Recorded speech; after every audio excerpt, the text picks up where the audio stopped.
श्रीरूपं सागजातां सहगणा रघुनाथां वितं तं सजीवं साद्वैतं सावधूतं परिजनसहितं कृष्णचैतन्यदेवं श्रीराधां कृष्णपादां सहगणा ललिताश्री शाखावितांश्च हे कृष्णा करुणा सिन्धो दीनबन्धो जगत्पते गोपेश गोपिका कान्ता राधाकान्ता नमोऽस्तुते तप्त कांचन गौरांगी श्री राधे वृंदावनेश्वरी वृषभानुसुते देवी प्रणमामि हरिप्रिये वाञ्छाकल्पतरुभ्यश्च कृपा सिन्धुभ्यैव च पतितानां पावनेभ्यो वैष्णवेभ्यो नमो नमः। अनंत कोटि वैष्णव वृंद की जय जय। भगवद गीता की नमो विष्णुपादाय कृष्ण विष्णु भूतले श्रीमते जय पटाका स्वामी नामिने नमो आचार्य पदाय निताय कृपा पदाय ने गौर कथा धाम दाय नगर नाम तारिणी नमो विष्णुपादाय कृष्ण विष्णु भूतले श्रीमते भक्ति वेदांत स्वामी नामिने नमस्ते सरस्वती देवे गौरवाणी प्रचारिणे निर्विशेष शून्यवादी पार्षदेशितानि जय हो श्री कृष्ण चैतन्य प्रभु नित्यानंद श्री अद्वैत गदाधर शिव सदिका भक्तवृंदा जय श्री कृष्ण चैतन्य प्रभु नित्यानंद श्री अद्वैत गदाधर शिव सदिका भक्तवृंदा जय श्री कृष्ण चैतन्य प्रभु नित्यानंद श्री अद्वैत गदाधर शिव सदिका भक्तवृंदा वंदे हरे कृष्णा कृष्ण कृष्ण हरे हरे हरे राम राम राम हरे हरे। हरे कृष्ण સર્વને ખૂબ ખૂબ આભાર જોડાવા માટે આજનો हरे कृष्ण અધ્યાય माता जी। હરે કૃષ્ણ दंडवत प्रणाम। હરે કૃષ્ણ दंडवत प्रणाम। દંડવત પ્રણામ દંડવત પ્રણામ। હરે કૃષ્ણ हरे कृष्ण माता जी। હરે કૃષ્ણ।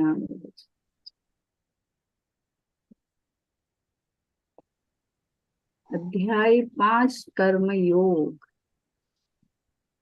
ત્રીજા અધ્યાયમાં આપણે કર્મયોગનું કહેવાય ને જે રીતના આપણે લેવલ 1 માં આ સારાંશ મેન ભગવાને ત્રીજા અધ્યાયમાં પણ આપણને એવી રીતના જ જ્ઞાન આપ્યું અને આમાં કર્મયોગ કેવું કર્મ કેવું તો કૃષ્ણ ભાવના કર્મ એના વિશેની ચર્ચા આપણે આ અધ્યાયમાં કરશું। તો અધ્યાય 5 નો સારાંશ નિષ્કર્મ કર્મયોગ કર્મનો ત્યાગ કરવા કરતા સરળ નિષ્કર્મ કર્મયોગ કેવી રીતે કરવું 7 થી 12 13 થી 16 જ્ઞાનનો મંચ 3 કર્તાને જાણ 17 થી 26 પરમાત્મા પર ધ્યાન કેન્દ્રિત કરીને મુક્તિ 27 થી 28 અષ્ટાંગ યોગ દ્વારા મુક્તિ 29 મુક્તિના મંચ પર શાંતિ। તો શરૂઆત કરીએ આજના અધ્યાયથી પાછું પાર્ટ 1 1 થી 6 વિભાગ 1 માં આપણે સમજીશું નિષ્કામ કર્મયોગ કર્મનો ત્યાગ કરવા કરતા સરળ કર્મનો ત્યાગ કરવા કરતા સરળ। અર્જુન ફરીથી પૂછે છે કે શું કર્મનો ત્યાગ કરવો એ અનાસક્તિ સાથે કામ કરવા કરતા ચડિયાતું છે? ભગવાન જવાબ આપે છે બંને એ અર્થમાં સમાન છે કે બંને એક જ લક્ષ્ય માટે સાધન છે। નોલેજ કે કર્મ કરવું શું કરવું જ્ઞાન યોગમાં પડે છે પણ જ્ઞાનમાં રહીને તો જ્ઞાન પ્રાપ્ત થઈ જાય તો આપણને ખબર પડી જાય ને કે આપણે કયા પ્રકારનું કર્મ કરવું જોઈએ અને શા માટે કરવું જોઈએ અને કોના માટે કરવું જોઈએ। અહીંયા કન્ફ્યુઝન છે। હવે અર્જુનને કન્ફ્યુઝન શાનું છે તો જ્ઞાન યોગમાં એ જાણી લીધું કર્મ કરતા નોલેજ હોય કે નોલેજ એટલે કેવું નોલેજ કે અચ્છા ઠીક છે શાસ્ત્રોનું અધ્યયન કરી લીધું શાસ્ત્રોનું અધ્યયન કર્યા પછી હું મારી રીતે સમજીને હું ભગવાનને સમર્પિત થાઉં કે પછી કર્મ કરીને કૃષ્ણને સેન્ટરમાં રાખીને એ કર્મ નિષ્કામ કર્મ કરીને there is a confusion। તો અહીંયા ભગવાન પૂછે છે કે શું કર્મનો ત્યાગ કરવો એ અનાસક્તિ સાથે કામ કરવા કરતા ચડિયાતું છે? કર્મનો ત્યાગ કરવાનો અર્થ એવો છે કે બધું છોડી છાડીને ને એ કરવું જરૂરી છે, અનાસક્તિ સાથે કામ કરવા કરતા ચડિયાતું છે, કે પછી નિષ્કામ કર્મ કરીને, જે નિષ્કામ કર્મ એટલે આપણે કોઈ પણ કર્મ કરીએ એમાં ફળની ઈચ્છા રાખ્યા વગર, પોતાને કરતા ના માનતા ભગવાનને કરતા માનીને, હે ને, અને એ 100%, ભગવાને કીધું આપણને કર્મયોગ દ્વારા ત્રીજા અધ્યાયમાં આપણને સમજાવ્યું કે પૂર્ણ રીતે, એવું નથી કે મને આમાં આનું ફળ જે પણ મળે તો મારે એને મન મરજી વગરનું નહીં, પણ સંપૂર્ણ રીતે સમર્પણ મારે કરવું છે. તો શું છે કે કામ કરવા કરતા ચડિયાતું છે. તો ભગવાન કહે છે બંને એ અર્થમાં સમાન છે, કે બંને એક જ લક્ષ્ય માટે છે, સાધન છે. સરળ અને શ્રેષ્ઠ તરીકે અનાસક્તિ સાથે કર્મ કરવા પર ભગવાન ભાર મૂકે છે. ભગવાને બંનેનો જવાબ આપ્યો, બંને બરાબર છે, સમાન છે, પણ ભાર શેમાં આપ્યો? સરળ અને શ્રેષ્ઠ તરીકે અનાસક્તિ સાથે કામ કરવામાં ભાર આપ્યો. સંન્યાસ કે કર્મયોગ. અર્જુન ઉવાચ સંન્યાસમ કર્મણા કૃષ્ણ પુનઃ યોગમ ચ સંતશી યચ્છેય એત યોરેકમ તન્મે બ્રૂહિ સુનિશ્ચિતમ. સુનિશ્ચિતમ, નિશ્ચિત પ્રણે મને કહો. નિશ્ચિત હંમેશા ભગવાન, હવે શરૂઆત જયારે અર્જુન થી થાય તો આપણે જોવું છે કે ક્વેશ્ચન થી શરૂઆત થાય. તો અર્જુને કહ્યું એ કૃષ્ણ, આપે પહેલા મને કર્મનો ત્યાગ કરવા કહ્યું અને પછી ભક્તિપૂર્વક કર્મ કરવાનો આદેશ આપો છો. હવે આપ કૃપા કરીને નિશ્ચિત રૂપે મને કહો, બંનેમાંથી કયું વધારે કલ્યાણકારી છે? કલ્યાણકારી એટલે કે શ્રેય. ભગવાન હંમેશા પરમનન્ટ સોલ્યુશન માટે અર્જુન ભગવાનને પરમનન્ટ સોલ્યુશન માંગે છે. ભગવાનને પૂછે છે કે મને પહેલા તમે કીધું કે કર્મનો ત્યાગ કર અને પછી ભક્તિપૂર્વક કર્મ કરવાનો આદેશ આપો છો, શું કરવાનું શું છે મારે?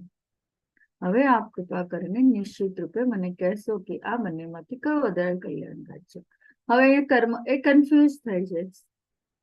સંન્યાસ લઈને હું કર્મ કરું, બધું છોડી છાડીને કરું, શું કરું, એ રીતે સમજે છે. ને આપણે પણ જયારે પણ આપણા મનમાં પણ આવા પ્રશ્ન આવે કે આપણે રોજિંદા જીવનમાંથી કંટાળીને ને એમ થાય કે ના, હવે આ બધું છોડી છાડીને હું કોઈ શાંત જગ્યા પર જાઉં અને પછી હું ભગવાનનું નામનું મનન ચિંતન કરું. અને અહીંયા અર્જુનને પણ ભગવાન કહે છે કે તારું નિયત કર્તવ્ય કર્મ કરતા રહે, એમાં તારે ફળની ઈચ્છા રાખવાની નથી.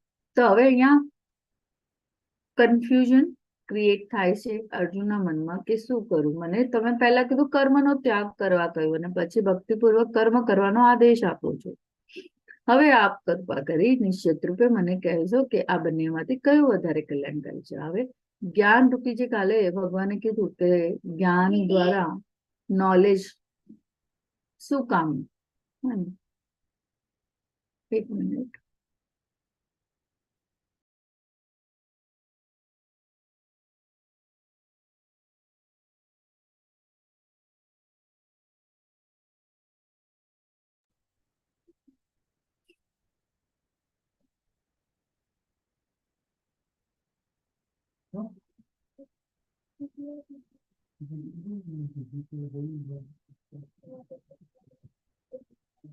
હે ધનંજય, જે મનુષ્ય પોતાના કર્મના ફળનો પરિત્યાગ કરીને ભક્તિ યોગમાં કર્મ કરે છે અને જેના સંશયો દિવ્ય જ્ઞાન દ્વારા નષ્ટ થયા છે તે વાસ્તવમાં સ્વરૂપમાં સ્થિત હોય છે. આમ તે કર્મ બંધન દ્વારા બંધાતો નથી. 4.41 ભગવદ ગીતાના એ શ્લોકમાં આપણને કહે છે કે તે કર્મ કરે છે ત્યારે કર્મ બંધનમાં બંધાતું નથી, કારણ કે કૃષ્ણ ભાવના યુક્ત કર્મ કરે છે. જે મનુષ્ય પોતાના કર્મોના ફળનો પરિત્યાગ કરીને ભક્તિ યોગમાં કર્મ કરે છે, તો ભગવાનને સેન્ટરમાં રાખીને, અને જેના સંશયો દિવ્ય જ્ઞાન દ્વારા નષ્ટ થયા છે. તો સંશયો એટલે કયા? મનમાં આવતા કે હું આ જે કર્મ કરી રહ્યો છે જે છે એને હું કઈ રીતે કૃષ્ણ ભાવના વૃત્તિ કરવું ને એ જ્ઞાન મેળવ્યા પછી એ શું થાય છે, એ દિવ્ય જ્ઞાનમાં પરિવર્તિત થાય છે. અને એ દિવ્ય જ્ઞાનમાં પરિવર્તિત થયા પછી એ શું હોય છે, એ વાસ્તવમાં સ્વરૂપમાં સ્થિત હોય છે. વાસ્તવનું સ્વરૂપ એટલે કે બધા દ્વંદ્વોથી દૂર, બધા દ્વંદ્વમાં જે પણ એના જીવનમાં બનતી ઘટનાઓ, જે પણ એને ફળ સ્વરૂપ, જે પણ એ નિયત કર્મ કરે છે, એમાં જે પણ કંઈ ફળ મળે છે, એમાં એ ભગવાનની ઈચ્છા સમજીને એને એઝ ઇટ ઇઝ એક્સેપ્ટ કરે છે. તો એ વાસ્તવ સ્વરૂપમાં સ્થિત, બેલેન્સ, સંભવ રહે. આમ તે કર્મ બંધન દ્વારા બંધાતું નથી. તો એને કૃષ્ણ ભાવના યુક્ત કર્મ કરવું છે. હવે આપણે એમ વિચારે કે હું અહીંયા જોબ કરું છું, હવે આ જ્ઞાન મેળવ્યા પછી આપણા મનમાં શું પ્રશ્નો ઉભા થાય કે હવે મારે કેવી રીતના, મારે તો આ ઘર પરિવારની જવાબદારી છે, બધું જ છે, પણ ભગવાને કીધું you have to add on things. How to add on those things?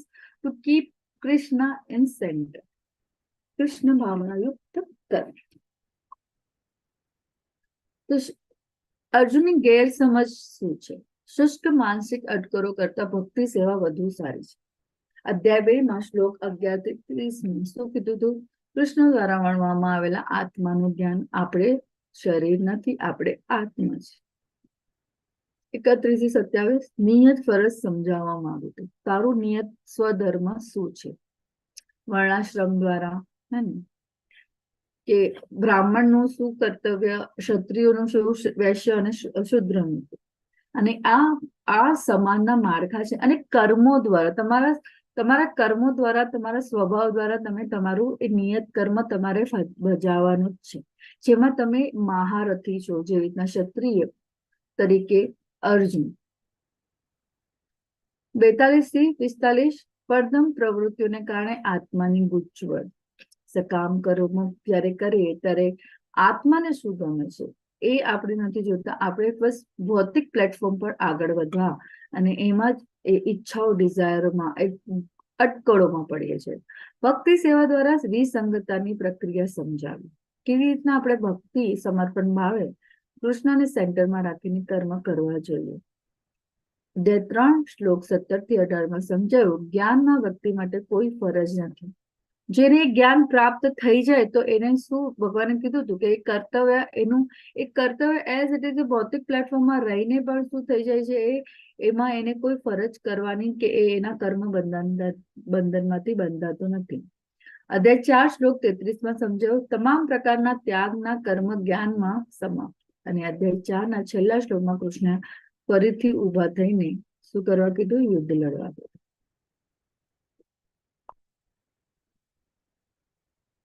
કર્મયોગ કર્મ સંન્યાસ કરતા શ્રેષ્ઠ છે. 2 થી 6 શ્રી ભગવાન ઉવાચ સંન્યાસ કર્મયોગશ્ચ નિશ્રેયસર કરાવુભો તયોસ્તુ કર્મ સંન્યાસાત કર્મયોગો વિશિષ્યતે. અહીંયા શ્રેય, સંન્યાસ એટલે ત્યાગ, કર્મયોગ એટલે ભક્તિયુક્ત કર્મ, શ્રેયસ કરો, પરમ લક્ષ્ય તરફ દોરી જનાર. શ્રેય એટલે આપણે જાણીએ છીએ પરમનન્ટ સોલ્યુશન છે. પુરુષોત્તમ પરમેશ્વરે ઉત્તર આપતા કહ્યું, મુક્તિ માટે તો કર્મનો ત્યાગ અને ભક્તિયુક્ત કર્મ બંને ઉત્તમ છે, પરંતુ આ બંને પૈકી કર્મના પરિત્યાગ કરતા ભક્તિયુક્ત કર્મ શ્રેષ્ઠ છે. અને કળિયુગ માટે તો આ સર્વશ્રેષ્ઠ છે. અને આ કહેવાય આપણે કે એડવાન્ટેજ છે. આપણને કોઈ પુરાણો, કોઈ એવી તપશ્ચર્યા કે કશું કરવાની જરૂર નથી.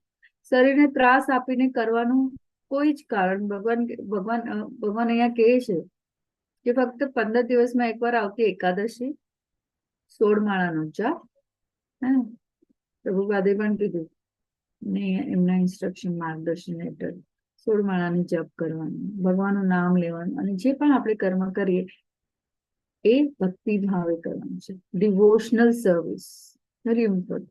ભક્તિયુક્ત કર્મ એટલે ડિવોશનલ સર્વિસ. હમણાં આપણે સકામ કર્મોથી ધીરે ધીરે એ તરફ આપણે પ્રોસેસમાં છીએ. પણ એ પ્રોસેસ પણ કેવું છે ખબર છે? કે આપણને ગમે એવું કર્મ, જે આપણને બંધેશે એવું. લાઈક ફોર એક્ઝામ્પલ, કોઈ એક મોટો બિઝનેસમેન છે, અને ભગવાનની સેવા માટે એ મંદિરમાં જાય તો એને એના લેવલનું વિચારે કે મારા લેવલનું કામ હું શું કરી શકું. પણ ભગવાન માટેનું કોઈ પણ કર્મ જે કાલે આપણે ચર્ચા કરી કે ભગવાન માટે જે કઈ પણ સેવા કરવામાં આવે, જૂતા મૂકવાની સેવા પણ આપણને અગર જો મળે મંદિરમાં, that is as compare to જે ભગવાનની વિગ્રહની સેવા કરે એ ડિરેક્ટલી. કારણ કે એ કર્મ કોના માટે થઈ રહ્યું છે? કૃષ્ણ પ્રીતિ અર્થે. જો હું અને એ પ્રોસેસમાં આવે, હમણાં સુધીનું કર્મ કેવું છે કે મારું મને અનુકૂળ આવે એવું, એમાં પણ આપણે સકામ કર્મને ક્યારે ક્યારે આપણે જોડી દે છે. કારણ કે એ લેવલ કેવી રીતના આપણે એ જ્ઞાન આપણને કેવી રીતના પડે, એ જ્ઞાન આપણને ફક્ત ને ફક્ત સદગુરુના માર્ગદર્શનમાં મળે, અને એ પણ ગુરુ શિષ્ય પરંપરા દ્વારા. એટલે ભક્તિ આપણને શું શીખવાડે કે તમે કયા પણ પ્લેટફોર્મમાં હો, તમે ક્યાં પણ મોટા હોદ્દામાં હો, પણ ભગવાન માટે દરેક મનુષ્ય, દરેક જીવ સમ છે, એક સમાન છે.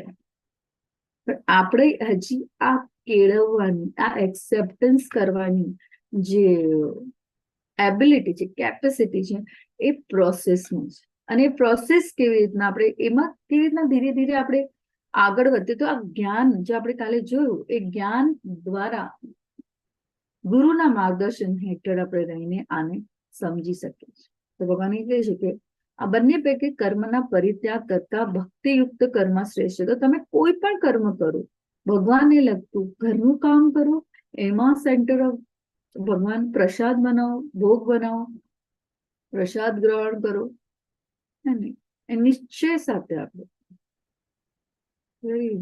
ભગવાન કહે છે કે ભક્તિયુક્ત કર્મ શ્રેષ્ઠ છે. અર્જુનની મૂંઝવણનું કામ.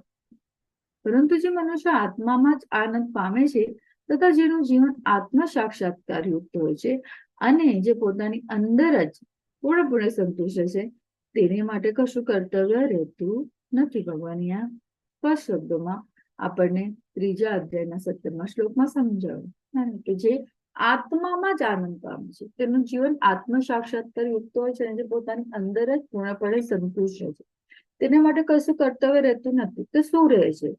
એને ભગવાનના પ્રચાર, પ્રસાદ અને ભગવાનની જે ભગવાનના શરણે આવે છે એનું જીવન ઉદ્ધાર કરવાનું. એ કોણ કરી શકે? તો સદગુરુ.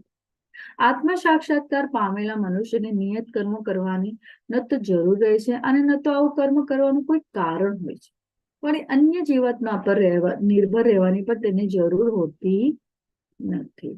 કારણ કે પોતાનામાં જે મળે એમાં સંતુષ્ટ છે. હરિદાસ ઠાકોર આપણે જોઈએ ને, કેટલુંક માયાદેવી પોતે આવે છે, આપણે લેવલ 1માં જોયું, પણ એને એ પોતાનામાં જ રહેલું, મળ્યું ખાવા, એમને જે પ્રસાદ મળ્યો ના મળ્યો એની ચિંતા નહીં, કોઈ આપણા માટે શું વિચારે છે એની ચિંતા નહીં, કશું જ કર્યા વગર ઇઝ હેપી, આત્મસંતુષ્ટિ.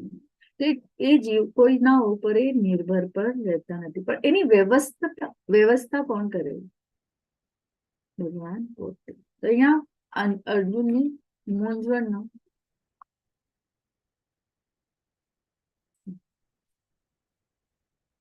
કારણ આપણે જોઈ શકીએ છીએ.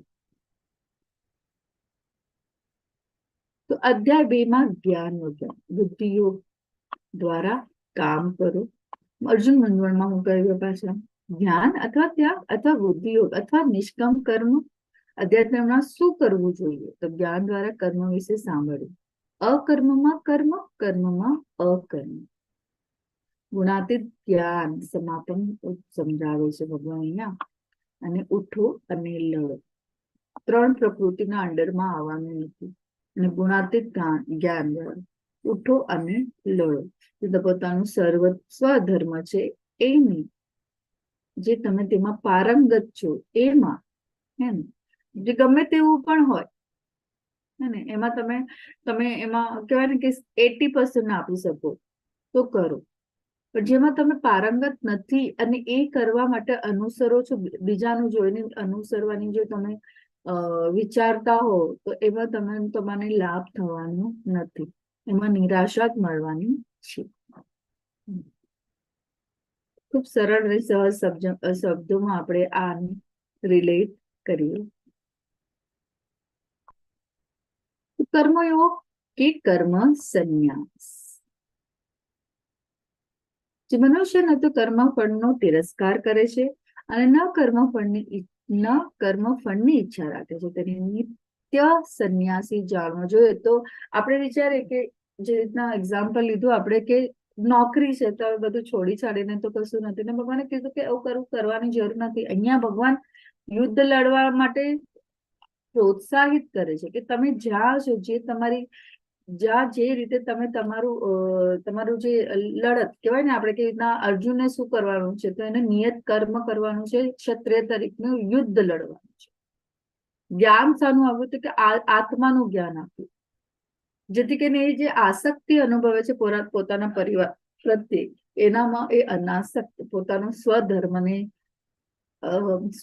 એટલે ક્ષત્રિય તરીકેનું જે કર્તવ્ય છે એને કરવાનું છે. તો એક જ્ઞાન ભગવાન એને આપે છે અને એ જે વિચારે છે કે પાપ છે, કૌટુંબિક પરંપરા છે, એના બધા જ જવાબો ભગવાન આપી રહ્યા છે. તો એ રીતે ભગવાન એને સમજાવી રહ્યા છે અને અહીંયા કહે છે કે કર્મફળનો તિરસ્કાર કરે છે. ન તો કર્મફળનો તિરસ્કાર એટલે કે જે પણ આવે નેગેટિવ કે પોઝિટિવ એમાં સમભાવ રહે છે. એઝ ઇટ ઇઝ ભગવાનની જે ઈચ્છા જ્યારે એ મનોબળે કેળવે તે શું છે ના કર્મફળની ઈચ્છા રાખે છે અને તે હંમેશા નિત્ય સંન્યાસી જાણવું જોઈએ. એટલે એના મનમાં શું ચાલતું હોય નિત્ય સંન્યાસી કેવી રીતના એને એ વિરક્તિ, એ અટેચમેન્ટ, એ આસક્તિ હોતી નથી. તો ભગવાન કહે છે એને નિત્ય સંન્યાસી જાણવું જોઈએ. એ મહાભાવ અર્જુન આવો મનુષ્ય સર્વ દ્વંદ્વોથી રહિત થઈને ભૌતિક બંધનને સહજમાં પાર કરીને સંપૂર્ણપણે મુક્ત થઈ જાય છે. આ જ કે ભક્તિ માર્ગમાં આપણે જો આગળ વધીએ કૃષ્ણ ભાવના યુક્ત કર્મ કરીએ તો આ ભગવાન કે છે આ અનુભવો છે કયા તો સર્વ દ્વંદ્વોથી એટલે દુઃખ સુખથી, ઈર્ષા, મોહ, લોભથી આ બધા શું કરે છે આપણને બંધનમાં બાંધે છે. તો આવા બંધનથી આ શું છે ભૌતિક બંધનની સહજમાં પાર કરીને સંપૂર્ણપણે મુક્ત થઈ જાય છે. ભગવાન અહીંયા કહે છે નિત્ય સંન્યાસી અને મુક્ત કેવી રીતના મેળવે છે તો આ બધા બંધોથી એ રહિત થઈને ભૌતિક બંધનને સહજમાં પાર કરી. તો આ જ ભાવમાં આપણે જયારે સમર્પણ ભાવે, શ્રદ્ધા ભાવે જયારે ભગવાનની સેવા કરીએ ત્યારે આ ભગવાન પોતે અહીંયા આપણને ત્રીજા શ્લોકમાં કહી રહ્યા છે કે સહજતાથી પાર કરીને સંપૂર્ણપણે મુક્ત થઈ ગયા છે. અજ્ઞાની મનુષ્ય ભક્તિમય સેવા અને ભૌતિક જગતના પુત્તિકરણાત્મક અભ્યાસથી ભિન્ન કહે છે. જો વાસ્તવમાં જ્ઞાની છે તેઓ કહે છે કે મનુષ્ય આમાંથી કોઈ એક માર્ગનું સારી રીતે અનુસરણ કરે છે તે બંનેનું ફળ પ્રાપ્ત કરે છે. અજ્ઞાની મનુષ્ય ભક્તિમય સેવાને ભૌતિક જગતના પુત્તિકરણાત્મક અભ્યાસથી ભિન્ન કહે છે. સામુખ્ય નોલેજ એ લોકોને એવું લાગે કે સંન્યાસી એટલે એને ઘણા પુરાણોનું, શાસ્ત્રોનું અધ્યયન કરવું છે તો એ અધ્યયન દ્વારા એ ભગવાનની પ્રાપ્તિ એ માર્ગમાં જઈ શકે છે. એવું નથી. આ બધું કળિયુગમાં પોસિબલ જ નથી. કારણ કે આપણું મન એવું છે કે એ ક્યાં ને ક્યાં દોડતું હોય છે. એવા ઘણા બધા પંથો છે જેમાં કે ને કે યુ હેવ ટુ જસ્ટ સવારના ઉઠીને મેડિટેશન કરવાનું ને ભગવાનને આપણી સાથે જોડવાનો પ્રયત્ન કરવાનો અને અમુક બિંદુ કે અમુક એ વસ્તુમાં ફોકસ કરવા આપે. બટ ઇટ ઇઝ પોસિબલ મનમાં આવતા આ વિચારોને કેવી રીતના રોકવા? અમુક વખત આપણે જોઈ શકીએ છીએ કે માયાવાદી સંન્યાસી અને વૈષ્ણવ સંન્યાસીમાં આપણે કેમ ડિફરન્શિએટ કરી શકીએ? વાય? વૈષ્ણવ સંન્યાસી હંમેશા ભગવાન માટેનું કર્મમાં જોડાયેલો હોય, ભગવાનની સેવામાં જોડાયેલો, પ્રીચિંગ હોય, ભગવાન માટેનું ભોગ બનાવવાનું હોય, બુક ડિસ્ટ્રીબ્યુશન હોય, કંઈ પણ હોય, એ સેવામાં જોડાયેલો. એ સેવા દ્વારા ભગવાનને મેળવવું ખૂબ સરળ ને સહજ છે. પણ જે રીતના આપણે કહીએ કે અહીંયા કળિયુગમાં અને પાછું એવું નથી કે એ પોઝિશન પણ મળી જાય એ સંન્યાસી જે બધું છોડી છાડીને ગયા પછી પણ પણ એ પાછા એ ડાઉનફોલ થવાના ઘણા ચાન્સીસ છે, અને આપણા એવા કિસ્સાઓ આપણે જોઈએ છે ઘણા. આપણી પાસે દાખલાઓ આપણા સમક્ષ છે કે ડાઉનફોલ થયું જ છે, કારણ કે મનને આપણે એ સકામ કર્મમાં જ્યારે એક નામ ના મળી જાય, એક પદવી મળી જાય, ત્યારે આપણે એનાથી અટેચ થઈ જાય, ને એ અટેચમેન્ટ આપણને બંધનનું કારણ બને છે. એ ખૂબ જરૂરી છે. જો વાસ્તવમાં જ્ઞાની છે તેઓ કહે છે કે મનુષ્ય આમાંથી કોઈ એક માર્ગનું સારી રીતે અનુસરણ કરે તે બંનેનું ફળ પ્રાપ્ત કરે છે. જે મનુષ્ય જાણે છે કે ઉત્કરણાત્મક અધ્યયન દ્વારા જે સ્થાન પ્રાપ્ત થાય છે તે જ ભક્તિ, આપણે વાંચ્યું, તે જ ભક્તિ દ્વારા પણ પ્રાપ્ત કરી શકાય છે. હા ને, બંને જે મનુષ્ય જાણે છે કે ઉપકરણાત્મક અધ્યયન દ્વારા જે સ્થાન પ્રાપ્ત થાય છે તે જ ભક્તિ દ્વારા પણ પ્રાપ્ત કરી શકાય છે. જે પુરાણો જે નોલેજ દ્વારા જે પ્રાપ્ત થાય છે તે અને ભક્તિ દ્વારા પણ કરી શકાય, તે શું છે? એક સમાન ભૂમિકા પર રહેલા છે. તે જ વસ્તુઓને યથાર્થરૂપ જોવે છે.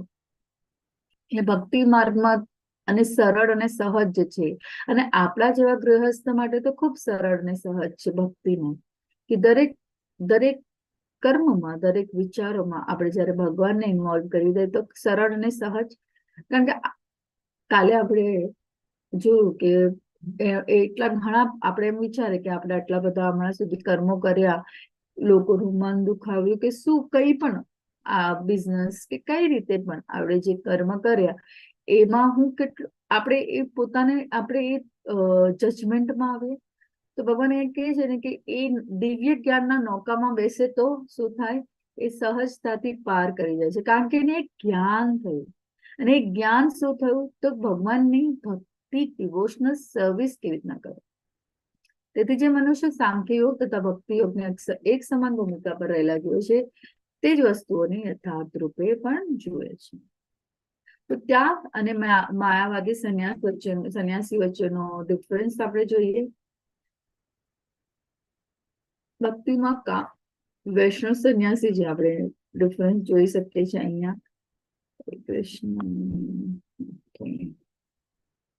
તો નિયત ફરજો દ્વારા પૂર્વ શુદ્ધિકરણની જરૂર છે. 3.3 શ્લોક, ત્રીજો અધ્યાય, ત્રીજા શ્લોકમાં પ્રક્રિયા જાતે શુદ્ધ કરે છે. પ્રોસેસ, કઈ પ્રોસેસ? જપની શરૂઆત. અને જપની શરૂઆત એ બી શું? અહેતુકી સેવા દ્વારા, અહેતુકી કોઈ ફળની ઈચ્છા વગર. પેલા આપણી લેવડ દેવડની ઈચ્છા હતી, ભગવાન સાથે આપણું લેવડ દેવડ હતું, ફક્ત જ્ઞાન મુક્તિ માટે અપૂરતું છે. અહીંયા કર્મ આવશ્યક છે, ભક્તિમાં કર્મ આવશ્યક છે. બેસીને ફક્ત ભગવાનનું નામ સ્મરણ કરવું એ શું છે? એટલું જ પૂરતું, અપૂરતું, એમ જ્ઞાન મુક્તિ માટે અપૂરતું છે, ફક્ત જ્ઞાન. 5.2 ભગવાન આપણને કહે છે કે ત્યાગમાં શું છે કે ફક્ત જ્ઞાન મુક્તિ માટે અપૂરતું છે. પણ અહીંયા કર્મ આવશ્યક છે. આત્માની સ્થિતિમાં કર્મ કરવું જોઈએ. આત્માને શું ગમે છે? ભગવાનની સેવા કરવી. નિષ્ફળતાનું જોખમ વધારે છે, ચાન્સીસ વધારે છે ને. આપણે જે એક્ઝામ્પલ લીધું કે ઘર બહાર છોડીને ચાલી જાય ને પછી 3 મહિના 4 મહિના પછી આસક્તિ પાછું, એમ કે એના કરતા તો પહેલા હું મનમાં મન ગળમથલ ચાલતી રહેતી હોય છે. કારણ અને એ જ વસ્તુ જો આપણે ભગવાનની સેવામાં કામમાં લગાવી તો સફળતાની ખાતરી ઈશ્વરના સામ્રાજ્યમાં પ્રવેશ. અધૂરો ત્યાગ, મનમાં જે ઈચ્છા, અપૂરતી ઈચ્છાઓ જે છે જે પછી શું થાય? એને પૂરી કરવા માટેની. અને અહીંયા સંપૂર્ણ ત્યાગ કેવી રીતના? તો કર્મ કરતા, કારણ કે હું આ બધું કૃષ્ણ માટે કરું છું, તો કૃષ્ણ માટે બધું સમર્પિત કરવા માટે રેડી. હે ને? મૂળ શોધો વિષ્ણુ. ભગવાન મને ક્યાં મળશે, કેવી રીતના મળશે? ફક્ત એ જ ગળમથલ. પણ અહીંયા મૂળને પાણી આપવાનું, હે ને? મૂળને જ પાણી આપવાનું ડાયરેક્ટ, તો બધું જ કામ આપણું સરળ ને સહજ થઈ છે. પ્રક્રિયા પદાર્થથી અલગ થવાની છે, અને અહીંયા કૃષ્ણને સમર્પિત બને. કોઈ ખુશી નથી, ખુશી લાવે છે ને. જ્યારે આપણા મનમાં મને ભગવાન મળતા નથી, દેખાતા નથી, આ નથી, તે નથી, એને જાણવા માટે પ્રયત્ન કરતા અને પછી શું થાય, ફ્રસ્ટ્રેશન થાય, અને પછી છેવટે શું થાય, બધું છોડી છાડીને પાછી જ્યાં હતા ત્યાં. પણ અહીંયા એવી કોઈ ઈચ્છા નથી કે મને ભગવાનને મળે છે, હું ફક્ત ભગવાનની સેવા કરું છું, હે ને. જે એ પ્રોસેસમાં માને છે, એ પ્રોસેસ દ્વારા ભગવાનની સેવામાં ખુશી અને આનંદ, જે રીતના વૈષ્ણવ સેવા, વૈષ્ણવની સેવા, ગુરુની સેવા, જે પણ કર્મ કરે એ ખાલી કૃષ્ણને સમર્પણ ભાવે કરેલું હોય. અને ઇન્દ્રિયો મર્યાદિત છે, સ્વાદ માણી શકાતી નથી. ગુણાતીત ભક્તિ સેવા ઇન્દ્રિયો રોકાયેલી છે. બધી જ પાંચ ઇન્દ્રિયો પોતાનો એ ભગવાનની સેવામાં લગાવે છે. જોવું તો ભગવાનનું, બોલવું તો કૃષ્ણની લીલા, સાંભળવું ભગવાનના વિશે, ખાવા માટે ભગવાનનો પ્રસાદ ગ્રહણ કરવો, અને જે પણ કહે છે તો બહુવિધ ભક્તિ પ્રવૃત્તિનું પ્રદર્શન.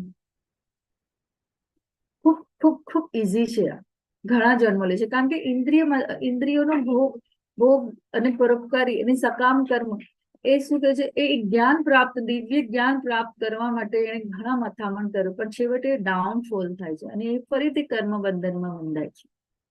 અહીંયા ભગવાનનું સર્વોચ્ચ વ્યક્તિ ઝડપથી પ્રાપ્ત કરે છે. સાંખ્ય સિદ્ધાંતવાદી અભ્યાસ કરે છે અને શ્રીમદ ભગવતનો અભ્યાસ કરે છે. શંકરાચાર્ય દ્વારા વેદાંત સૂત્ર પર શારીરિક ભાષ્ય, બાહ્ય રીતે, they are not attached internally, so that એને કર્મબંધનમાં બાંધે છે. શ્રીમદ ભાગવતમનો અભ્યાસ કરે છે વેદાંત સૂત્ર પર પ્રાકૃતિક ટિપ્પણી, જે ગુરુ શિષ્ય પરંપરા દ્વારા આવેલા જ્ઞાનને આત્મસાત કરે. પરોપકારી અને પરોપકારી પ્રવૃત્તિમાં પડી શકે છે. કેમ?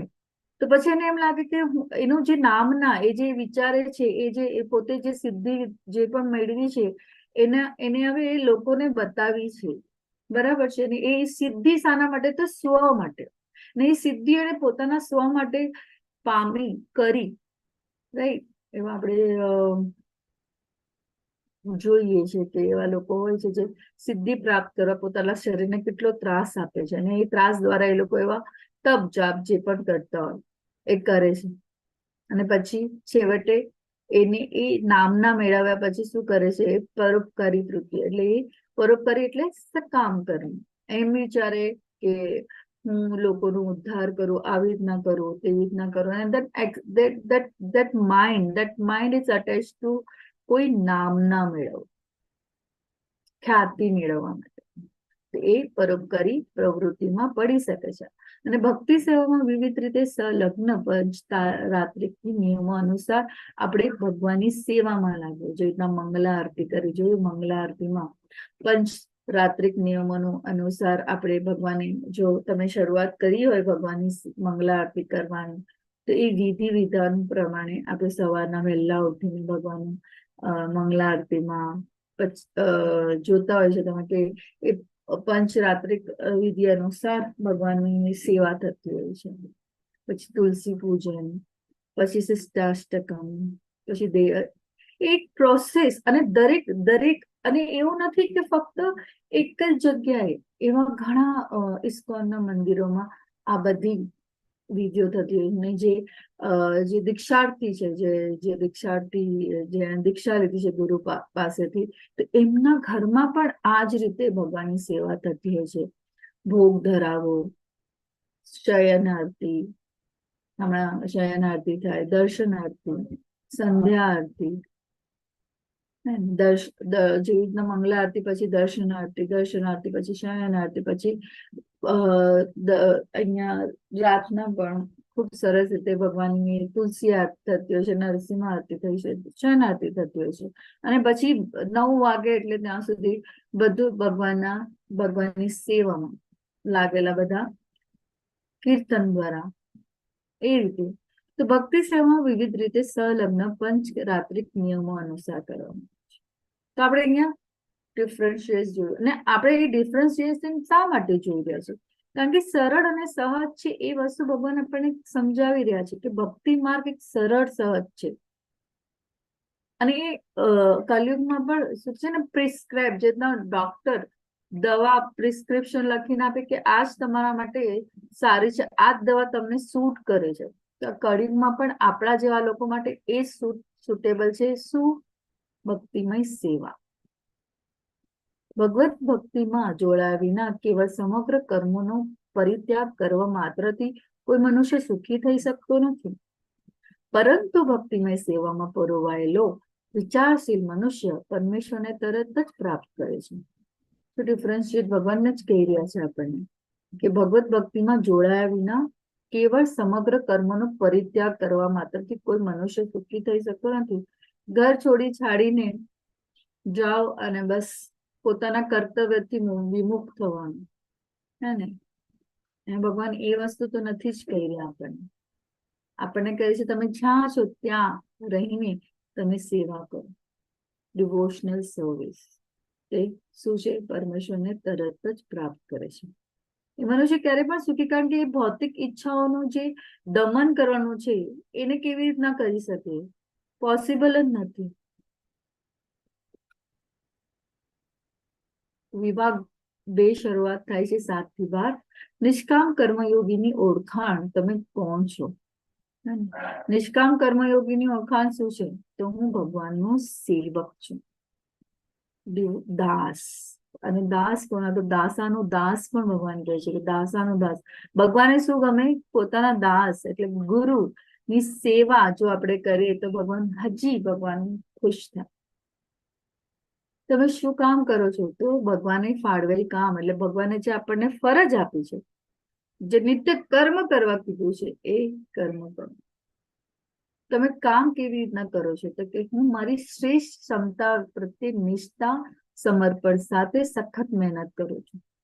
જે રીતના ભગવાને આપણને કીધું ને 4 વસ્તુ આપણને સમજાવી હતી કે નિષ્કામ કર્મ કરો, હે ને? પછી ફળની ઈચ્છા ના રાખો. ત્રીજું, તમે પોતાને કરતા ના માની લો, અને તમે જે સ્વકર્મ કરવામાં આસક્તિ ના ધરો. એમાં તમારી શ્રેષ્ઠ ક્ષમતાના હિસાબે તમારે એ કર્મ કરવાનું છે, એટલે મહેનત કરવાની છે. આપણે વિચારે કે ભગવાન જોઈ લેશે અને પછી આમ કર્મ કર્યા હોય ના, આપણે વિચારે કે ભગવાન આવશે બધું કરશે. નો, ભગવાને કહે છે કે ભગવાન પોતે કહે છે કે મારે પણ કર્મ કરવાનું રહે છે. હું ના કરું તો શું થઈ જાય? એક ક્ષણ માટે એ જોયું આપણને. તો એ ખૂબ જરૂરી છે આને સમજવું. તમે પરિણામોનું શું કરો છો? તો એ પરિણામો, એ ફળને આપણે શું કરીએ છીએ? ભગવાનને સમર્પિત કરીએ છીએ. જે પણ વસ્તુ લાવીએ તો પહેલા ભગવાને આપેલી છે એ ગ્રેટિટ્યુડ, વેરી ઇમ્પોર્ટન્ટ. જ્યારે આપણે ગ્રેટિટ્યુડ દર્શાવે તો પરિવારજનમાં રહેલા દરેક સદસ્ય પણ આને શીખે, સ્પેશિયલી બાળકો. When we don't have a gratitude, they are not able to have gratitude anyway. આપણે કહીએ કે આ તો જો આજનું જનરેશન કેવું છે, પણ એ લોકો આપણી પાસેથી જોઈને શીખે છે gratitude. They don't have gratitude. As a teacher, even I feel sometimes કે હું જ્યારે જ્યાં ભણાવતી હોય તો એ લોકોને વસ્તુનું વેલ્યુ અને ગ્રેટિટ્યુડ 0માં કહીએ તો છે. બીકોઝ જો વસ્તુની વેલ્યુ હોય તો એ વેલ્યુ હોય તો ગ્રેટિટ્યુડ આપોઆપ આવે. Very important. તો આ ગ્રેટિટ્યુડ કોને? જે ભગવાને આપણને આપેલું છે પ્રકૃતિ દ્વારા, જે રીતે આપણે આ સુખ શાંતિ ભોગવી રહ્યા છે.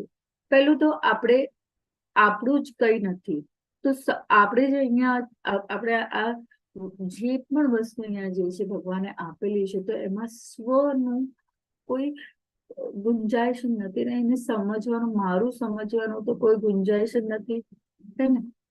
પણ તો પણ આપણે એમાં આસક્ત થઈ છે. એટલા માટે એ ઈચ્છાના કારણે આપણે આ કર્મ બંધનમાં બંધાય છે. તો એના પરિણામોનું આપણે શું કરવું જોઈએ? તો ઈશ્વરને સમર્પિત કયું પણ પરિણામ નહીં. જે મનુષ્ય ભક્તિભાવે કર્મ કરે છે, જે વિશુદ્ધ આત્મા છે અને જે પોતાના મન તથા ઇન્દ્રિયોને વશમાં રાખે છે, તે સોને પ્રિય હોય છે અને બધા જીવો તેને પ્રિય હોય છે. એવા મનુષ્ય હંમેશા કાર્યરત રહેતો હોવા છતાં કદાપી લિપ્ત થતો નથી. એ અટેચ જ ના થાય. કારણ કે કોઈ મને સારું કહેશે, હા હું ભગવાનનું કામ કરી રહ્યો છું તો આ 4 જણ 5 જણ મને પ્રેસ કરશે. જ્યારે એ ઈચ્છા થાય ને પ્રેસ કરવાની, તો એમ સમજવાનું કે હજી પણ આપણે પ્રોસેસમાં છે. કારણ કે એક્સેપ્ટન્સ આપણને એમ થાય છે હજી પણ આપણે ક્યાં જઈએ કોઈ વસ્તુ કરીએ તો કોઈ આપણને પૂછશે, તો એ ઈચ્છા આપણને પાછી કર્મ બંધનમાં બાંધે છે. કારણ કે અહેતુકી સેવા છે જ નહીં, કારણ કે એમાં મને નામ ના મેળવી છે. તો ઇટ્સ વેરી ઇમ્પોર્ટન્ટ કે અહીંયા એવો મનુષ્ય હંમેશા કાર્યરત રહેતો હોવા છતાં કદાપી લિપ્ત થતો નથી. તો એ હોવું ખૂબ જરૂરી છે. હવે અહીંયા ભગવાન ઘણી બધી વસ્તુ આપણને સમજાવી રહ્યા છે કે ભક્તિભાવે કર્મ કરવું જોઈએ. એ તો આપણે સમજ્યા કે કૃષ્ણને સેન્ટરમાં રાખીને જે પણ કર્મ કરે છે આપણે ભગવાન માટે કરી રહ્યા છે. જે વિશુદ્ધ આત્મા છે, વિશુદ્ધ એટલે શુદ્ધ આત્મા, જે લોકો માટે કશું ખરાબ વિચારે નહીં, બધાને સમભાવે જોઈએ, એ વિશુદ્ધ આત્મા. અને લોભ, મોહ, ક્રોધ એ બધાથી પરે, અને જે પોતાના મન તથા ઇન્દ્રિયોને વશમાં રાખે છે, તે સૌને પ્રિય હોય છે. એટલે દરેક જણને ઓબ્વિયસ છે, આપણને પણ બધા આપણને કોઈ એવું વ્યક્તિ મળે તો આપણે કેટલું સરસ સ્વભાવ છે, કેટલું સમર્પણ ભાવ છે, વી ઓબ્ઝર્વ નો. અને બધા જીવો તેને પ્રિય હોય છે. એટલે ધરતીમાં દરેક જીવો પણ એને પ્રિય હોય છે. હવે આપણે અહીંયા એ પણ લઈએ કે આપણે જોતા હોઈએ છીએ કે ઘણા એવા માંસાહારી હોય, મીટ ઇટિંગ કરતા હોય, ફિશ ઇટિંગ કરતા જીવ, ખૂબ જરૂરી છે કે એ જીવ દયા પણ હોવી જરૂરી છે. આપણા કરુણાનો ભાવ કેવી રીતના, કમ્પેશન કેવી રીતના આવે આપણે લોકો માટે, દયા દ્વારા, કરુણા.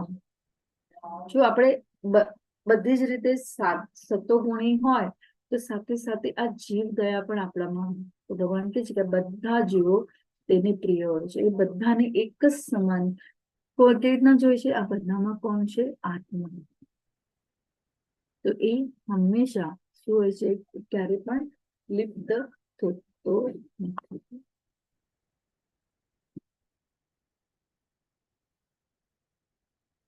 દિવ્ય ભાવમાં રહેલો મનુષ્ય જોતો, સાંભળતો, સ્પર્શ કરતો, સૂંઘતો, ખાતો, ચાલતો, સૂતો તથા શ્વાસ લેતો હોવા છતાં પોતાના અંતરમાં હંમેશા જાણતો હોય છે કે હકીકતમાં તે પોતે કશું જ કરતો નથી.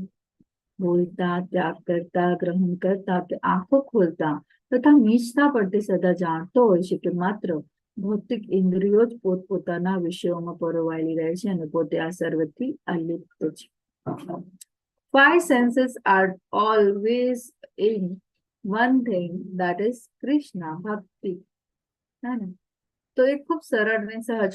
હવે આપણે એમ લાગે કે 24 કલાક ભગવાનનું સ્મરણ કરવું કેવી રીતના? આપણે 10મામાં જોયું કે ભગવાનની અનુભૂતિ કેવી રીતના કરવી, હે ને? પાણી પીવો ત્યારે પણ ગ્રેટિટ્યુડ, ભગવાનનો ભોગ પ્રસાદ ધરાવેલો ગ્રેટિટ્યુડ, કઈ નવી વસ્તુ ઘરમાં આવી તો gratitude. How we can just remember Krishna is our duty. અને એ આપણને એને અનુભવવાનો ખૂબ જરૂરી છે. તો અહીંયા ભગવાન કહે છે કે દિવ્ય ભાવનામાં રહેલો મનુષ્ય જોતો, સાંભળતો, એટલે સદંતર આપણે જોશું કે આપણે લેવલ 1 માંથી લેવલ 2માં આવ્યા, લેવલ 3, લેવલ 4, લેવલ 5 કર્યું. એમાં આપણે પરિવર્તન જોતા આવ્યા ને આપણામાં. કયું જાતનું પરિવર્તન? કે પહેલા આપણે છાપા વગર રહેતા નહીં, પણ હવે આપણને એ વાંચવામાં આપણને દિલચસ્પી જ ના લાગે, કારણ કે એમાં આપણને કૃષ્ણનું જ્ઞાન નથી ને. લોકો સાથે આપણે કલાકોના ગપ્પા મારતા, પણ હવે એ ગપ્પા મારવાની ઈચ્છા નથી થતી, કારણ કે ફક્ત ભગવાનનું નામ જ બોલવું અને લોકોની સામેથી સાંભળવું, અને આપણા મનમાં પણ એ જ આવતું રહે કે બસ ભગવાન જ, બીજું કઈ નહીં. It's so different. એ અનુભવ અલગ છે. સૂંઘતો, ખાતો, ચાલતો, સૂકતા, એ પોતાની બધી જ ઇન્દ્રિયો ભગવાનની. એવો કયા મહારાજ આપણે લેવલ 1માં એક્ઝામ્પલ જોયું છે સંપૂર્ણપણે ભગવાનને સમર્પિત? હરે કૃષ્ણ. બધાને મારો અવાજ સંભળાય છે? Wake up call. હરે કૃષ્ણ. અવાજ આવી રહ્યો છે મારો? હરે કૃષ્ણ. પ્રહલાદ મહારાજ માતાજી. પ્રહલાદ મહારાજ. હજી કોઈ એક એક્ઝામ્પલ? નરસિંહ મહેતા. જે ભગવાનની ભગવાનની હાલતા ચાલતા પોતાની બધી જ ઇન્દ્રિયો ભગવાનની સેવામાં લગાવેલી, એવું કોણ મહારાજ હતો? કયા મહારાજ હતા? પ્રહલાદ મહારાજ કીધું. ધ્રુવ. ધ્રુવ. ધ્રુવ મહારાજ તો નાનું બાળક હતા, એ તો પછી મહારાજ જે એઝ આવ્યા પડે. કોનું એક્ઝામ્પલ આપણે લઈએ છીએ હંમેશા? નારદ મુનિ. જે નવદા ભક્તિ. હા, મીરાબાઈ. મીરાબાઈ. મહારાજની વાત કરું છું. મીરામાં એક તો મોટા ભક્ત. તમે બધા જ તમારી રીતે જે રીતે જવાબ આપી રહ્યા છે. હરી બોલ. અમરીશ મહારાજ જે સંપૂર્ણ રીતે હે ને ભગવાનની સેવામાં લાગેલા હતા.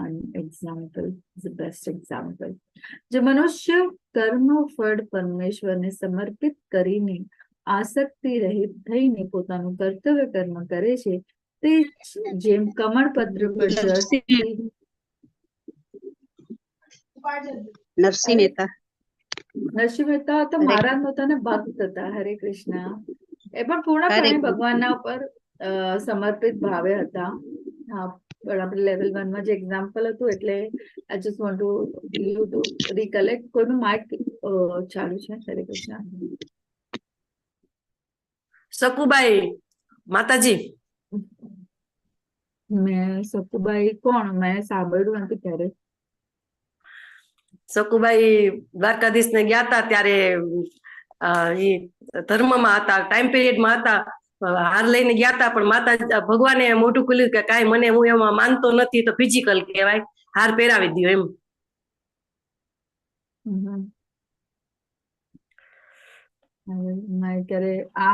મેં આના વિશે તો નતું સાંભળ્યું ત્યારે, એટલે સારું. ઘરના કામ બધા કર્યા હતા માતાજી. એ ગયા હતા ને જાત્રા કરવા, ત્યારે ભગવાને એના કામ કર્યા હતા. સાસુ બનીને, વહુ બનીને બધા કામ કર્યા હતા ભગવાને. યાદ આવ્યું. આવી ગયું ને યાદ? ખૂબ સારું. ખૂબ આભાર તમારો. ભગવાન ભક્તોની સેવામાં પહેલા આવે. ભગવાન ભક્તોનો ઉદ્ધાર કરવા આવે. શરૂઆત ફરીથી આપણે 5.10 લઈએ. જે મનુષ્ય કર્મફળ પરમેશ્વરને સમર્પિત કરીને આસક્તિ રહિત થઈને પોતાનું કર્તવ્ય કર્મ કરે છે. ભગવાન હંમેશા આપણને એક્ઝામ્પલ દ્વારા ખૂબ સરસ રીતે સમજાવે. કેવી રીતના? તો જેમ કમળપત્ર જળથી અસ્પૃશ્ય રહે છે, તેમ પાપ કર્મોથી અલિપ્ત રહે છે.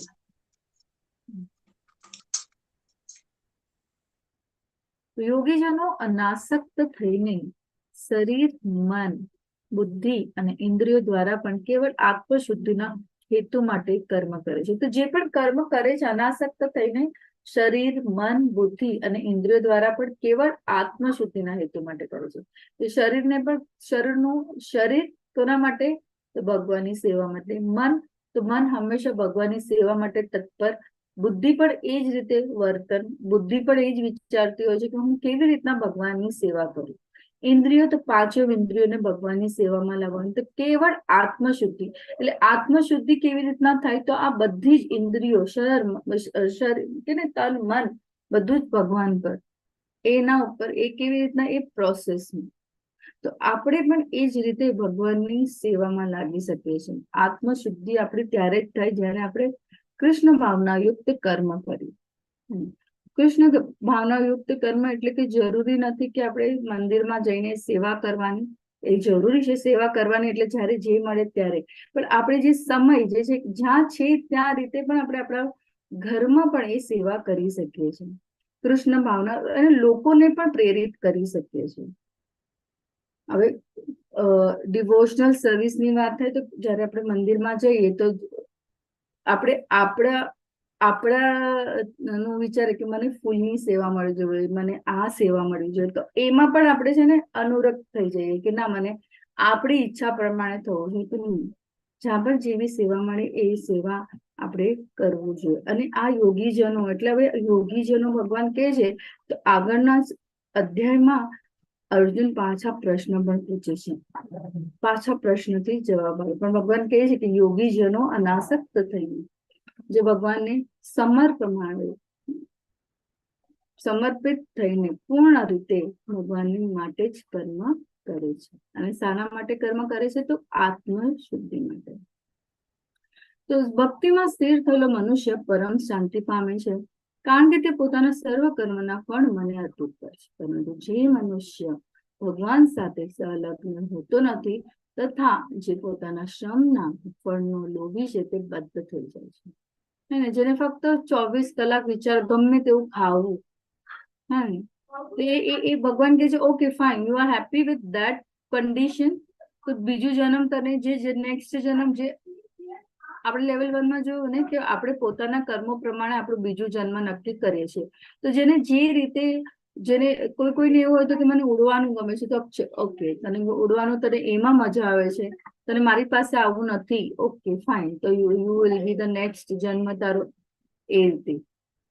તમે અહીંયા એક્ઝામ્પલ જોઈ શકો છો કે નેક્સ્ટ જન્મ એને શું મળે છે, એને જે પણ મળે એ ખાવામાં, એ જો એ ઇન્દ્રિયો એની એમાં રોકાયેલી હોય તો એ સુવરનું એને શરીર મળે છે. ભગવાન કહે છે કે મનુષ્ય ભગવાન સાથે સંલગ્ન હોતો નથી. જે મનુષ્ય જે પોતાના શ્રમનો ફળનો લોભી છે, જે વિચારે છે કે હું જે કમાઉં છું એ મારા થકી પોતાના કરતા માની લે છે, જેથી શું થઈ જાય છે? બદ્ધ થઈ જાય છે. આપણે નક્કી કરવાનું છે કે આપણે શું કરવું જોઈએ. સકામ કર્મ કે કર્મયોગ કયું સારું છે? રાજાનું ગુણ આપણે એક્ઝામ્પલ જોયું, રાઈટ?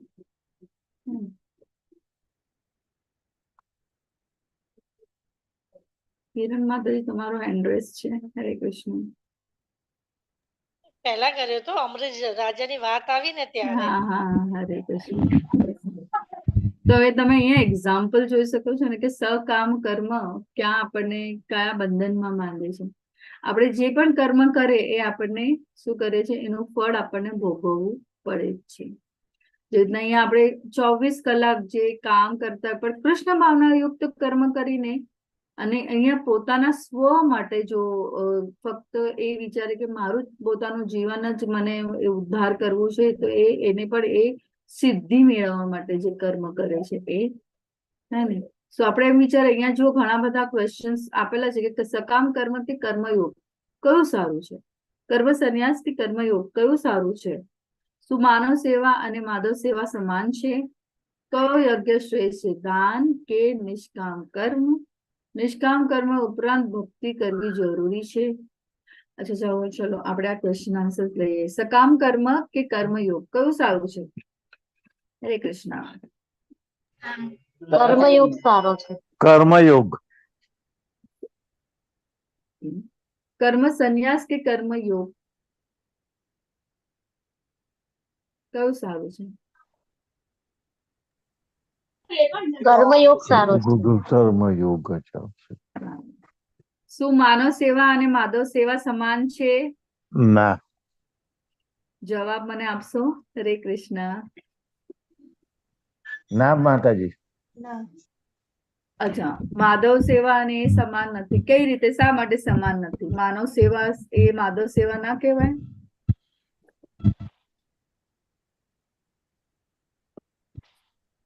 હરે કૃષ્ણ. માનવ સેવા કરતા કરતા ક્યારેક અહંકાર આવી જાય છે. કેમ મેં કરી સેવા, મેં દાન કર્યું, મેં આપ્યું. અને માધવ સેવા મીન્સ કે કૃષ્ણને કૃષ્ણ અર્પણ કરીને આપ્યું એમ, કૃષ્ણ દ્વારા આપ્યું. એટલે માધવ સેવા યોગ્ય છે. લોકો એમ કે ને કે મેં હોસ્પિટલ બંધાવી દીધી, મેં આ કરી દીધું, મેં એ કરી દીધું, લોકો માનવ સેવા કરું છું એ. અને બધા એમ વિચારે છે કે આપણે ઘણા બધા એવા આપણને મળે કે હું તો એવું સારું વિચારું કે લોકોનો ઉદ્ધાર થાય, માનવ જગતનો ઉદ્ધાર થાય, પણ એને આપણે કૃષ્ણ સાથે જોડી શકીએ છીએ અગર જો એ સેવા કરે તો? ના.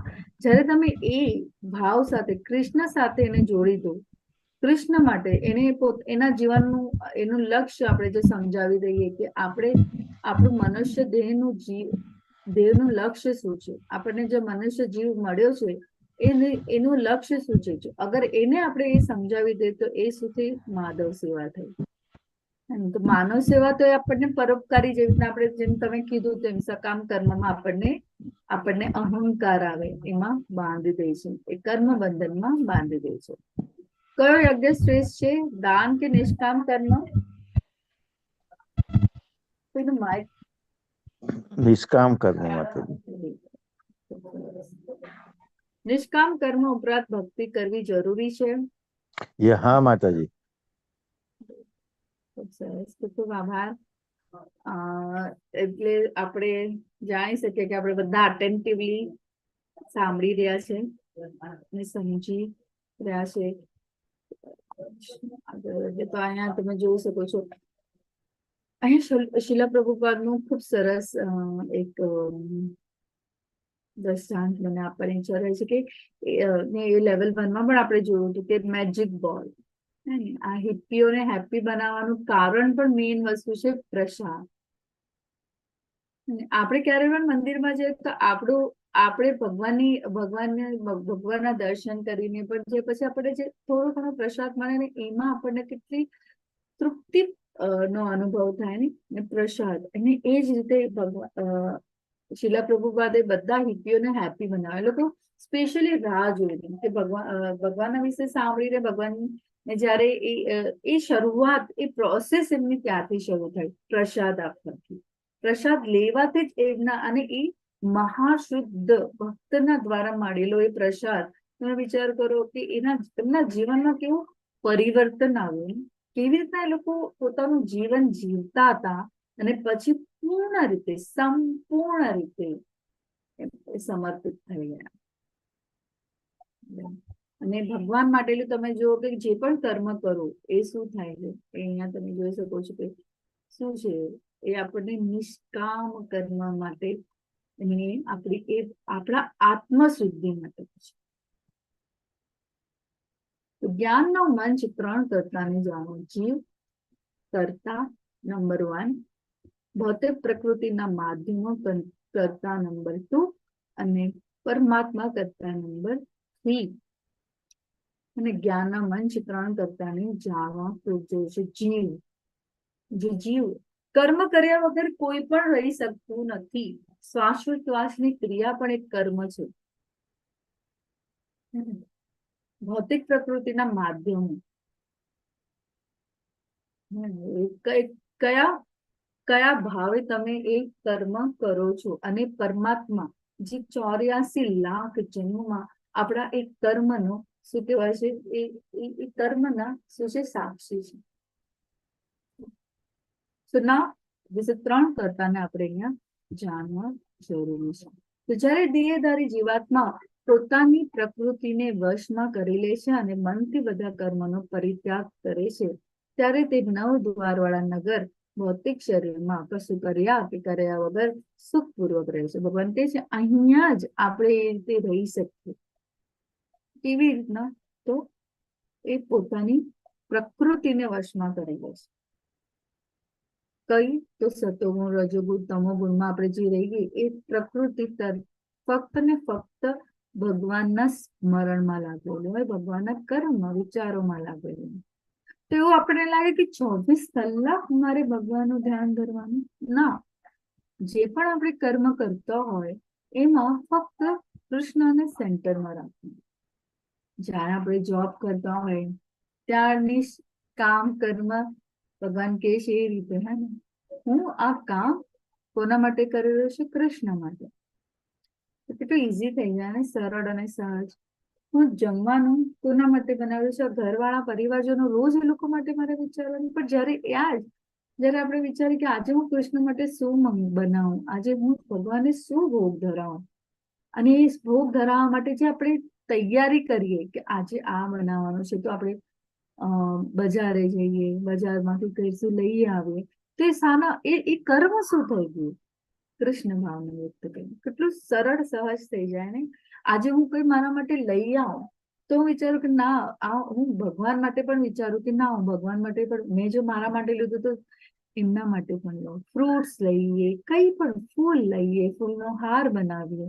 સો it is so easy, but then એ આપણે ક્યારેક ક્યારેક કોમ્પ્લિકેટેડ કરી લેતા હોય છે.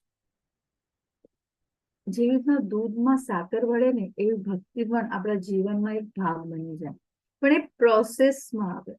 કેવી રીતના? તે માર્ગદર્શન, એવું આપણે જ્ઞાન પ્રાપ્ત કરીએ. ફક્ત ખાલી રટેલું જ્ઞાન આપણને ક્યારે કામ નથી આવતું, એને આપણે અનુભવીને એને એક્શનમાં લઈએ ને ત્યારે એ જ્ઞાન કામ કરે છે. ને તો it's just knowledge, it's just knowledge. When you are not putting it in action, it's just knowledge. જ્યારે દેહધારી જીવાત્મા પોતાની પ્રકૃતિને વશમાં કરી લે છે અને મનથી બધા કર્મોનો પરિત્યાગ કરે છે, ત્યારે તે નવ દ્વારા નગર ભૌતિક શરીરમાં કશું કર્યા કે કર્યા વગર સુખપૂર્વક રહ્યો છે. તો નવનગરના વિશે આપણે બધા જાણીએ છીએ. તો શરીર રૂપી નગરનો સ્વામી એવો દેહધારી જીવાત્મા કર્મ ઉત્પન્ન કરતો નથી કે લોકોને કર્મ કરવા પ્રેરિત કરતો નથી અને કર્મના ફળનું સર્જન પણ કરતો નથી. આ બધું તો ભૌતિક પ્રકૃતિના ગુણો દ્વારા જ થયા કરે છે. કઠપુતલી આપણે જોયું. શરીર રૂપી નગરનો સ્વામી એવો દેહધારી જીવાત્મા કર્મ ઉત્પન્ન કરતો નથી કે લોકોને કર્મ કરવા પ્રેરિત કરતો નથી અને કર્મના ફળનું સર્જન પણ કરતો નથી. આ બધું તો ભૌતિક પ્રકૃતિના ગુણો દ્વારા જ થાય છે. રજોગુણ, સત્વગુણ, તમોગુણ. એ પોતાના પ્રકૃતિ, પોતાના સ્વભાવના પ્રમાણે કર્મ કરેલું છે.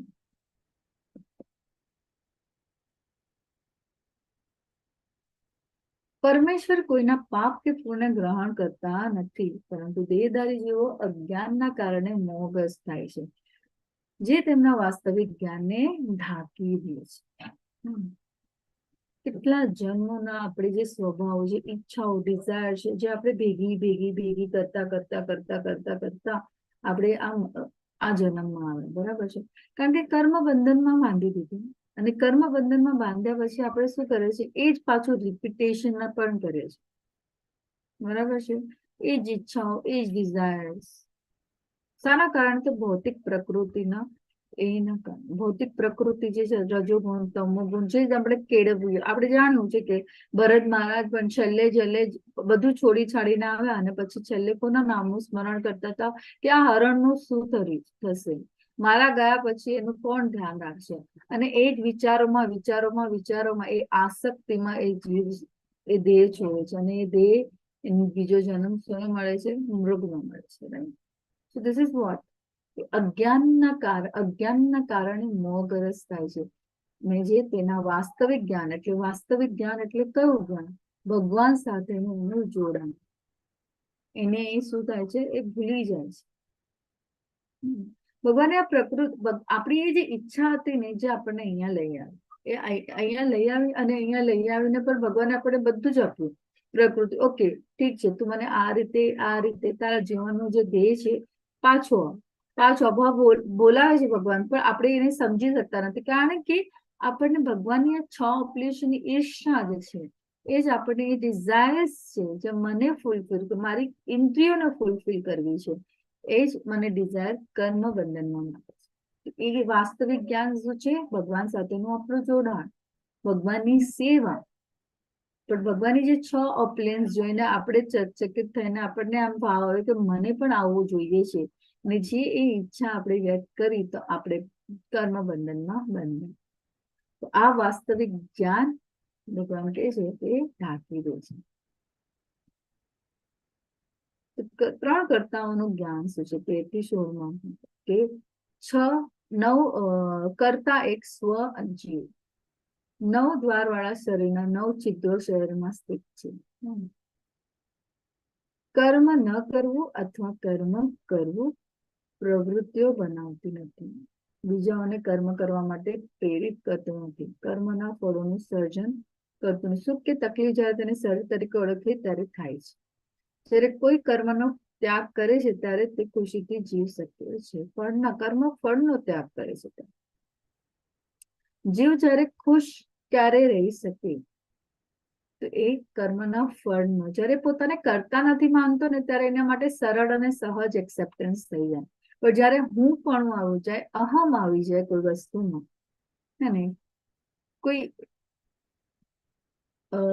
કહેવાય કે આપણે કોઈ કરતા હોઈએ ને ત્યારે કમ્પેરિઝન પણ આવી જાય કે આની પાસે જે છે મારી પાસે નથી, તો ઈર્ષા ભાવ આવી જાય. જો એ ભાવ થી લુપ્ત થઈ જાય, એકદમ કહેવાય એની સાથે અટેચ ના હોય, તો એ શું કરી શકે છે, તો ખુશીથી જીવી શકે છે. જ્યારે આપણે જોઈએ કે આપણા સામેવાળા પક્ષ પાસે ખૂબ જ પૈસા અને બધું સુખ સાહેબ છે, પણ આપણે એમ કે એ કર્મના ફળ અને એ સમભાવ જોઈએ કે આપણી પાસે જે છે એમાં જો આપણે ખુશ રહીએ, આજે આપણી પાસે બધું જ છે, આજે બેઝિક નીડ્સ બધાની પાસે બધું જ છે, but why we are not happy? Because of that reason કે ફળનો આપણે ત્યાગ નથી કરી શકતા. આપણે જે પણ એક્શન કરીએ છીએ એનું રિએક્શન આપીએ છીએ, જે પણ કર્મ કરીએ છીએ એની સાથે આપણને કંઈક જોઈએ છે, ફળ જોઈએ છે. કોઈ મને પ્રેસ કરે, ચલો આટલામાં ઇન્વેસ્ટ કરે તો મને આટલું ઇન્ટરેસ્ટ મળવું જોઈએ. જે પણ હું કર્મ કરું મારી નામના થાય, કોઈ પણ રીતે હું કર્મ કરું, હું આ કરીશ તો મારી નામના થશે, આ કરીશ, ધીસ ઇઝ વોટ. અને જ્યારે એ વસ્તુમાં લાગી જઈએ, એના એ ફોકસ થઈ જાય આપણા જીવન, તો ભગવાન કહે છે ને કે તો પછી એ ભૂલી જાય. એ શું ભૂલી જાય? મારા સાથેનું જોડાણ ભૂલી જાય. એ અજ્ઞાનતામાં આવી જાય, કારણ કે એની ઇન્દ્રિયો ફક્ત એ જ મેળવવા માટે રોકાયેલી છે. So very important કર્તાનું જ્ઞાન. કર્તા બે, ભૌતિક પ્રકૃતિની ત્રિગુણી માયા, આત્મ જ્ઞાન. ત્રણ કઠપુતલીઓને રજોગુણ, તમોગુણ, એના અંડરમાં આપણે છે. ધ મુમેન્ટ આપણે ભગવાનની અંડરમાં આવીએ તો આ માયા શું થઈ જાય છે? જતી રહે છે. માયા આપણને કશું કહેતી નથી, આપણે માયા સાથે જોડાયેલા છે. માયા ત્યાંની ત્યાં છે, પણ આપણાથી એ છૂટતી નથી. ને એ છૂટવાનું ના કારણ એ અજ્ઞાનતા છે, કારણ કે અટેચમેન્ટ છે, આપણા ફળની ઈચ્છા છે. ધ મુમેન્ટ આપણે ભગવાનને શરણે જઈએ તો માયા ક્યારે પણ આપણે અટેક કરતી નથી. The reason is very simple. તો તેઓ બધું જ કરી રહ્યા છે, પરંતુ તેઓ ભગવાનની સૂચના પ્રમાણે કરે છે. પરમાત્મા મંજૂરી આપી રહ્યા છે, પરંતુ અલિપ્ત છે. ભગવાન કોઈની પવિત્ર અથવા અપવિત્ર પ્રવૃત્તિની જવાબદારી લેતા નથી. નો, નેવર. આપણને એમ થાય ને કે ભગવાન કોઈ આપણી સાથે સદંતર ભગવાન એક સાક્ષી તરીકે આપણા હૃદયમાં રહ્યા છે, પણ આપણે જયારે કોઈ ખોટું વસ્તુ કરતા તો આપણે કેમ ભગવાન પ્રેરણા આપતા હોય છે કે આ ખોટું છે, ખોટું છે, ખોટું છે, તો પણ આપણે એ શું છે એ ઈચ્છા વિરુદ્ધ એના આપણા પ્રકૃતિના સ્વભાવના કારણે આપણે એમાં પડીએ છીએ. આત્મા ઈચ્છે છે, ભગવાન તેની ઈચ્છામાં દખલ કરતા નથી. આત્મા શું ઈચ્છે છે કે ભગવાન તેની સાથે, ભગવાનની જે પણ સેવા એની સાથે હોય, પણ એની ઈચ્છામાં ભગવાન ક્યારે એની દખલ નથી કરતા. હવે એક્ઝામ્પલ લઈએ નાના બાળકનું. આપણે કેટલી વાર નાના બાળકને કે પેલું સ્વિચ છે, તું આંગળી રાખીશ તો તને કરંટ લાગશે, કરંટ લાગશે, કરંટ લાગશે. પણ એ શું કરે છે? સાંભળશે નહીં જ્યાં સુધી એને અનુભવ ના થશે. એ જઈને આપણે જેટલી વાર ના પાડે, અને એ હ્યુમન ટેન્ડન્સી છે ને, જ્યારે ના પાડે તો એને કરવાની ઈચ્છા જાગે, તો જઈને જોશે. અને જ્યારે એ જોશે ને એને કરંટ લાગશે, ત્યારે એને રિયલાઇઝ થશે, ઓ આ મારે નહોતું કરવું જોઈએ. તો ભગવાન ક્યારેય દખલ નથી કરતા. ખોટું કરે ત્યારે તો કોઈ આપણે એમ થાય કે આપણે આવું કર્મ કરે તો જે આંતરમન તો કહેતું હોય છે, પણ આપણે એને પણ ઇગ્નોર કરતા છે. ભગવાનજીની લાયકાત પ્રમાણે એની ઈચ્છાઓ પૂરી કરવાની મંજૂર આપે છે. ખૂબ જ સરળ અને સહજ છે. જ્યારે આપણે છે ને એકદમ આપણા કરતા વધારે આપણે વિચારે કે મને આ મળી જવું, પણ એની ગ્રહણ કરવાની એક કેપેસિટી આપણામાં હોવી જોઈએ. ભગવાનને ખબર છે કે આની કેપેસિટી આટલી જ છે, એનાથી વધુ એને મળે, એનાથી ઓછું મળશે તો શું થશે? તો ભગવાન એમ કહે છે કે એની લાયકાત, જીવની લાયકાત પ્રમાણે આ ઈચ્છાઓ પૂરી કરવાની મંજૂરી આપે છે. પછી પ્રકૃતિના 3 ગુણો દ્વારા તે પૂરી કરવામાં આવે છે. ને આ જ્ઞાન સત્વગુણમાં છે. જે જ્ઞાન પ્રાપ્ત કરવાની જે આપણે હમણાં આપણે ભગવાન વિશે સાંભળી રહ્યા છે, સમજી રહ્યા છે, એ શું છે? એ સત્વગુણમાં છે. The moment it goes close and then we will go to mobile લઈને as કે શું અચ્છા હું 2 કલાક 1.5 કલાક નહોતી તો કયા કોણ મને યાદ કરે છે. This is what are we coming back to that. So આપણે આગળ વધીએ.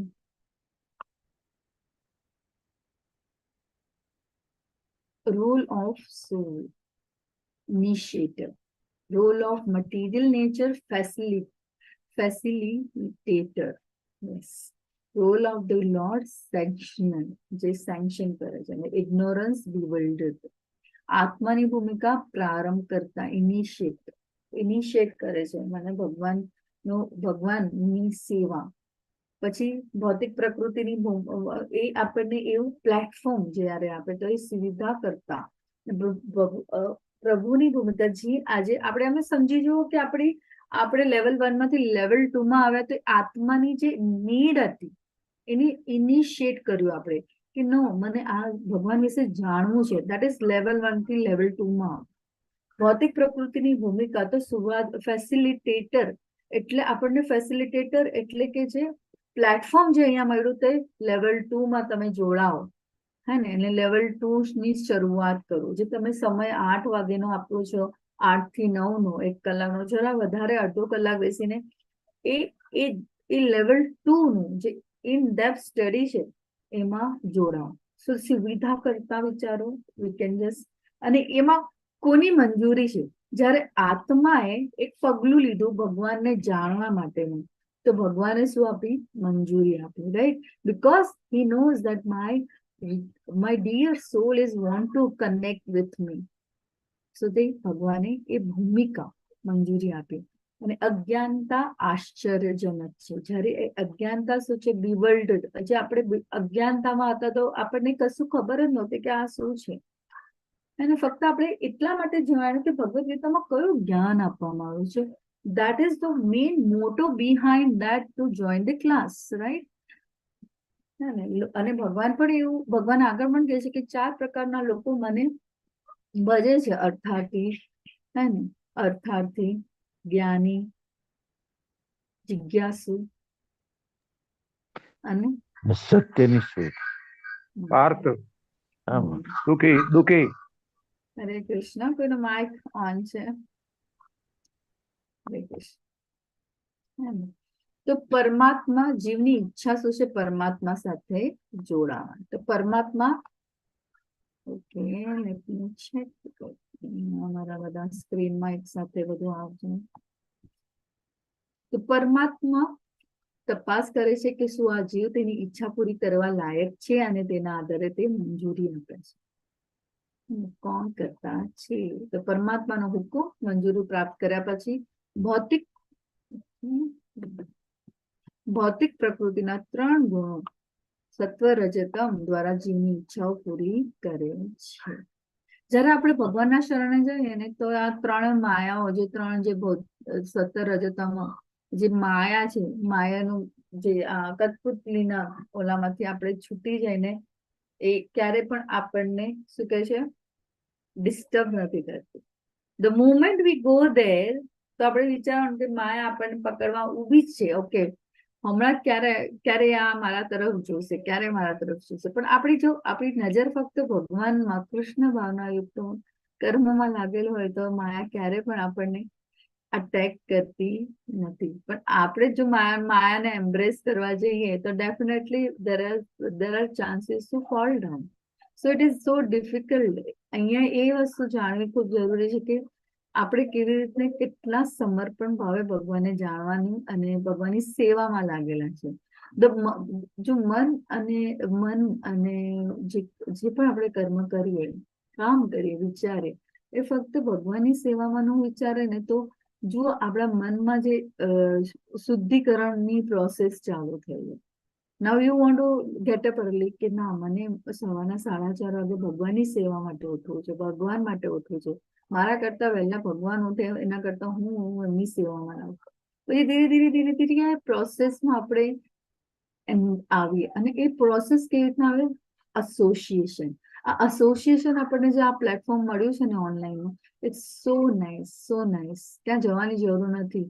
મંદિરમાં obvious it's very important to go to visit, કારણ કે એ હોવું જ જરૂરી છે, કારણ કે ત્યાં પ્રત્યક્ષ રીતે આપણે લોકોને મળીએ અને સેવામાં લાગે. પણ આ પ્રત્યક્ષ તો અત્યારે એવું નથી કે આપણે કોસો મીલ દૂર છે આપણે મંદિરથી, નોટ પોસિબલ. તો આ ઘરમાં બેસેલી ગંગાનો આપણે લાભ લેવો જોઈએ અને સતત શ્રવણમ કરવું જોઈએ, જપ કરવું જોઈએ, કીર્તન, જે રીતે આપણે ભગવાનની સેવામાં લાગી શકીએ એ રીતે આપણે લાવવું જોઈએ.